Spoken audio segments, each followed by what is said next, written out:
Shrimad Bhagavad Gita chapter 18 verse 44 श्लोक number 44। कृषि गुरक्ष वाणिज्यं वैश्य कर्म स्वभावजं परिचर्यात्मकं कर्म शूद्रस्यापि स्वभावजं।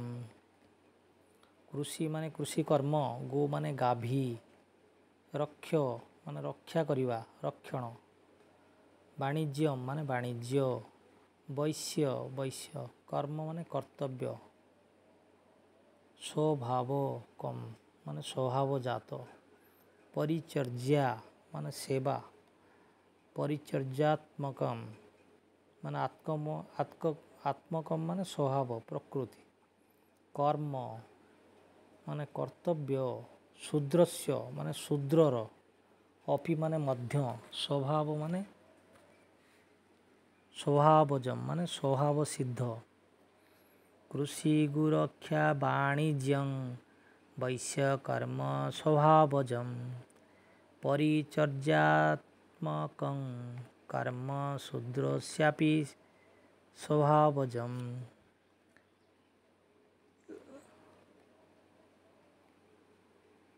परिचर्यात्मकं कर्म शूद्रस्यापि स्वभावजं। कृषि गुरक्ष वाणिज्यं वैश्य कर्म स्वभावजं परिचर्यात्मकं कर्म शूद्रस्यापि स्वभावजं। कृषि गुरक्षा एवं वाणिज्य वैश्य मानकर गुणकर्म अटे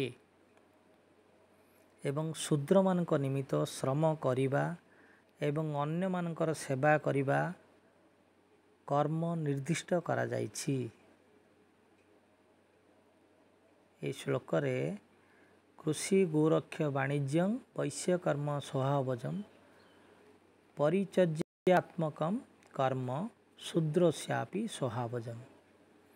ଏହି ଶ୍ଲୋକରେ କୃଷି ଗୋରକ୍ଷା ଏବଂ ବାଣିଜ୍ୟ ବୈଶ୍ୟମାନଙ୍କର ଗୁଣକର୍ମ ଅଟେ ଏବଂ ଶୂଦ୍ରମାନଙ୍କ ନିମିତ୍ତ ଶ୍ରମ କରିବା ଏବଂ ଅନ୍ୟମାନଙ୍କର ସେବା କରିବା କର୍ମ ଏଠାରେ ନିର୍ଦ୍ଦିଷ୍ଟ କରାଯାଇଅଛି।